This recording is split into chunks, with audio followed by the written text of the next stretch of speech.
Well, flying saucers above the White House. This is an interesting story. I thought I would start with this one. NowTheEndBegins.com. I think in the last days we'll see more and more highly spiritual, supernatural sorts of events happening.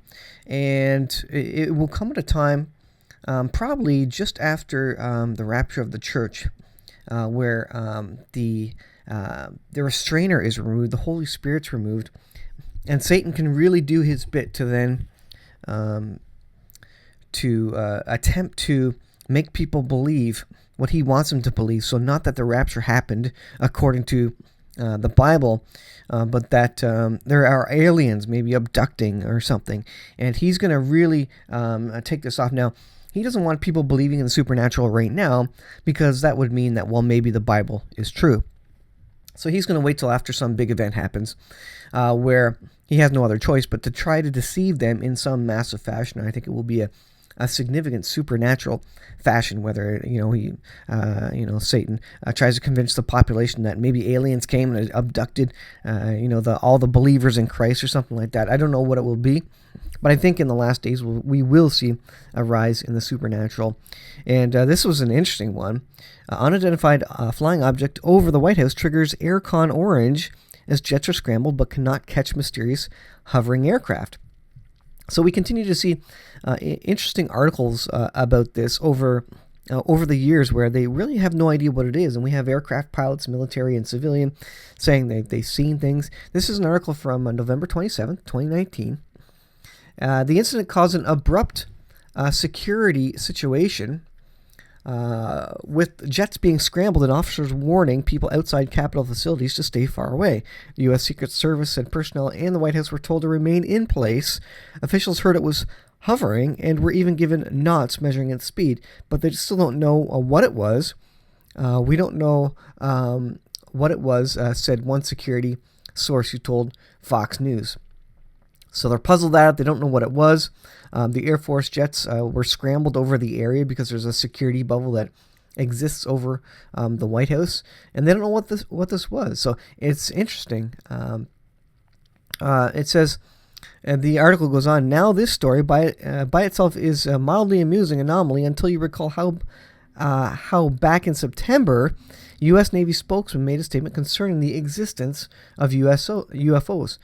And the testimony of highly decorated Air Force pilot Ryan Gray's personal testimony of chasing UFOs and being unable to catch up with them. So these aren't drones, or other sort of man-made objects. It says, what was the hyper-fast object flying over the White House yesterday?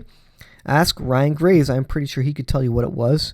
And it goes on and it says, take a look at the videos below. So now the end begins. I think we will see a rise in supernatural events, even occurring over, one of the most secure locations in the United States for sure, the White House, and apparently UFOs, which were too fast even for the U.S. Air Force to do something about. So fascinating stuff.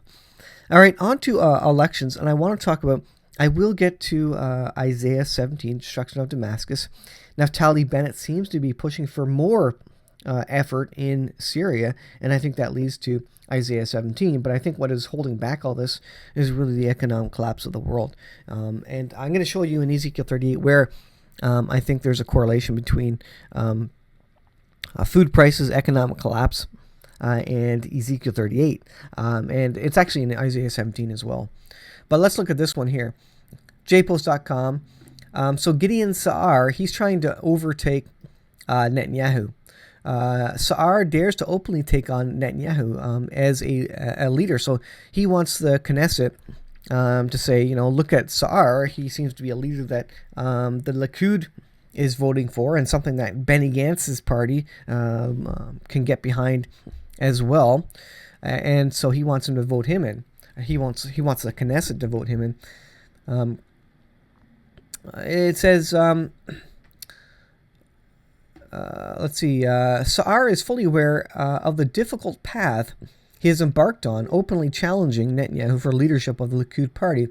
It is that political courage that has made Sa'ar a leading candidate for Likud leader and prime minister, and has turned him into the into, in the eyes of Netanyahu and his family, a serious threat and contender. So this is a guy that Netanyahu himself is worried about, although Netanyahu still has a lot of support in his party. So something to watch for. Again, you look at the prophecy of the 70 shepherds of Israel coming out of the book of 1 Enoch, which predicts that Netanyahu will be the last and final prime minister before the return of the Messiah.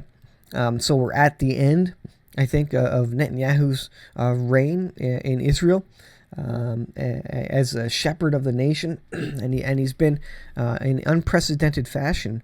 Against all odds, he has stayed in power through not one but two elections, and if he won it again, it would be his fifth consecutive mandate as prime minister of Israel. So he is someone who in any other country would be getting voted out and would be going on to do something else.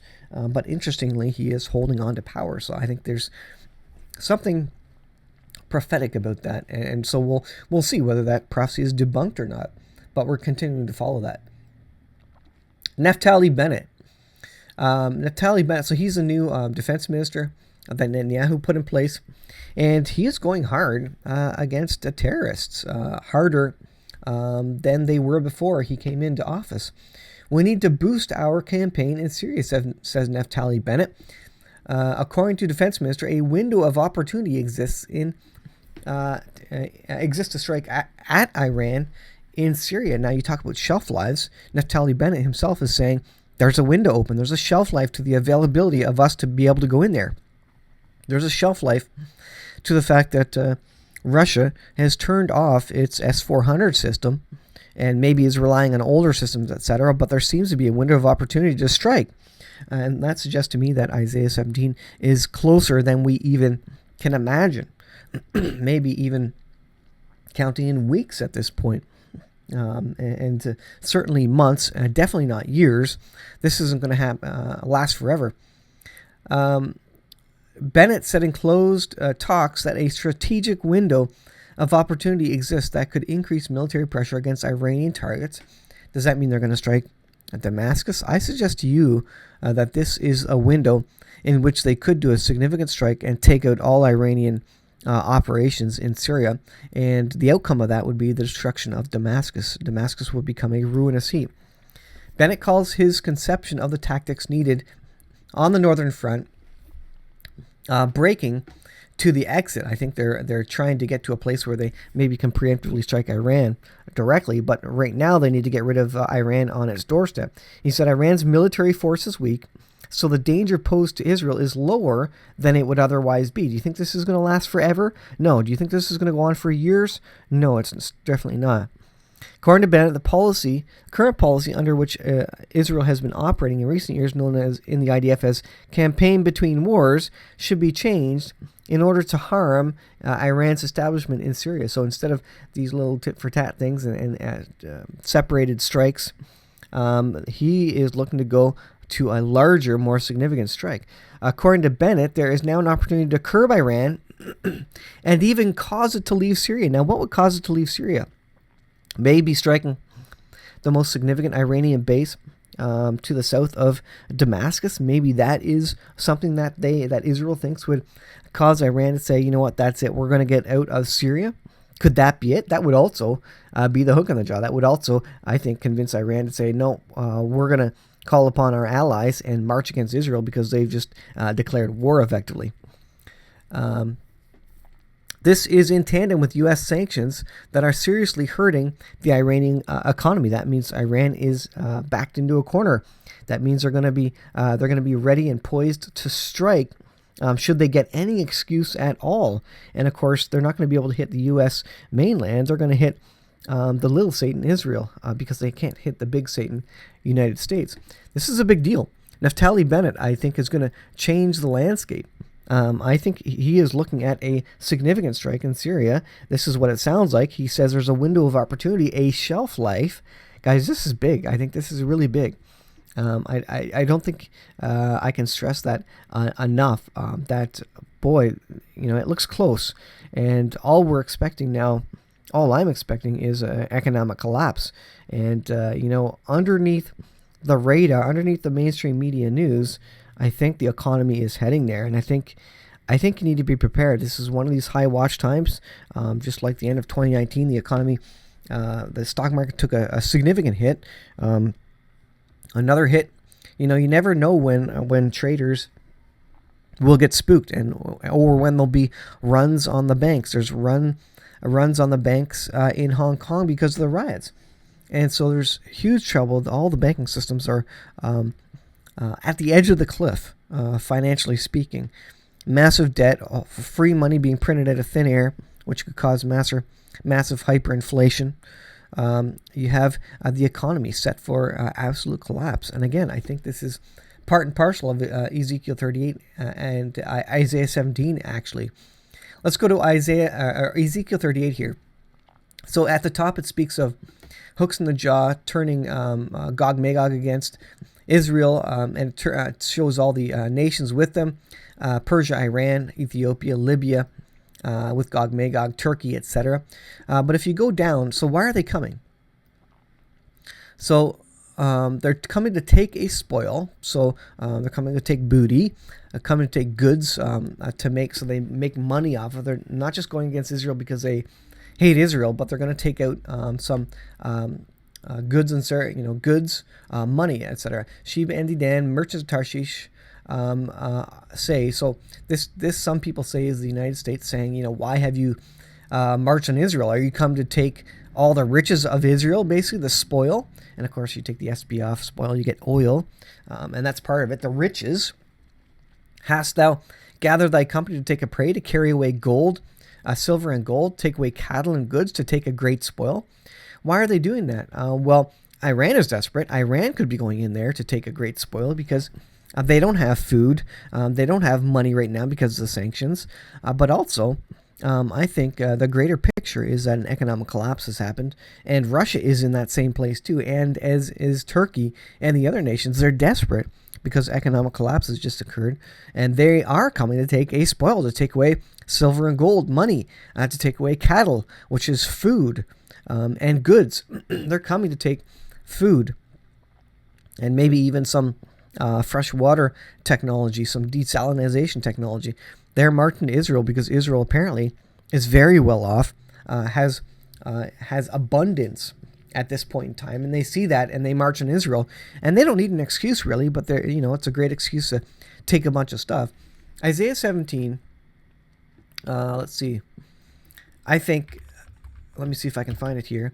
I think tells a similar story of a world in which the economy has just collapsed, and part of the trigger point is this collapse. And I think Isaiah 17 and Ezekiel 38 happen one right after the other. Isaiah 17 ends up being the trigger point for Ezekiel 38. I did talk about this before. I don't know if I can locate it here. So the burden of Damascus. Damascus is taken away from being a city. It becomes a ruinous heap, which has never happened before in history. Let's see. And in that day it shall come to pass, the glory of Jacob shall be made thin, and the fatness of his flesh shall wax lean. So it's going to come at hard economic times, potentially. His flesh shall wax lean. The fatness, that refers to abundance, lots of food, lots of money. And at that time, Israel is not going to have very much. And the fatness of his flesh shall wax lean. Is that because people come in and take some of the riches, some of the goods out of Israel? I would suggest that if Israel is lacking in food, in riches, then maybe countries around them are also desperate. Let's see. Shaking of the olive tree. I don't know if it says any more in there, but I think it's interesting that it seems to be that this is related to Israel being poor or losing its abundance as well at this time. So again, does a worldwide economic collapse happen? This causes Israel to be put under pressure. They are waxing lean, but they still have more than other nations as they are blessed abundantly, and these other nations then march on Israel. I think so. Look at this article. This is from Al Jazeera, actually. food prices are skyrocketing and economists are worried. November 28, 2019. This is from Al Jazeera.com, Arab news outlet. And again, you look at this Arab news outlet. Food prices are skyrocketing in the world's biggest emerging markets, posing possible inflation threat after months of dormant pressures. So you've had swine flu, you've had the flooding in the United States, and corn crops and other crops were not able to be harvested. They did not grow fast enough after the flooding subsided. So you have this Arab news agency saying, there's a problem with food. Food prices are rising. There could be a shortage of food. Would they be marching on Israel to take cattle and goods, to take a spoil because they're desperate? I think this is adding up, guys. And the more I see this, I think this is fascinating.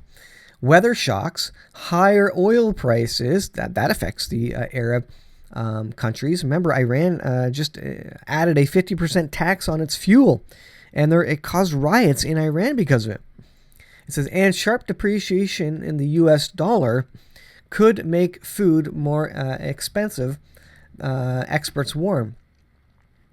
Asia's two largest developing economies face a price surge in staple products, pork in China and onions in India. They are central consumer diets. This is going to make these people rise up, and the governments are not going to be able to restrain their population. Certainly in Iran, they're putting down the protests with tear gas and putting people in jail. But they're suppressing the riots because people have no food. They're writing about the price of gas, etc. While the spike is painful for poorer consumers, it hasn't reached a level to convince central bankers to pull the brake on policy easing, as they remain focused on boosting economic growth, printing money out of thin air to keep credit easy and free. Average inflation across emerging markets is still at an all-time low, according to Bloomberg. Remember, we in the West, we haven't experienced this yet, but they're starting to experience it in Arab nations. This is Al Jazeera, an Arab news outlet. It says price shock. Nevertheless, the threat of a price shock is real. Does this trigger, or does the economic collapse really make this real all around the world, and also take Western nations out of Ezekiel 38 and Isaiah 17? I think it does. I think it does, guys. I think this is getting real close. Pork prices doubled in October following massive livestock culls to protect against swine fever, pushing up consumer inflation 3.8%. It says that happened in China. It goes on that this is a big policy dilemma for central banks.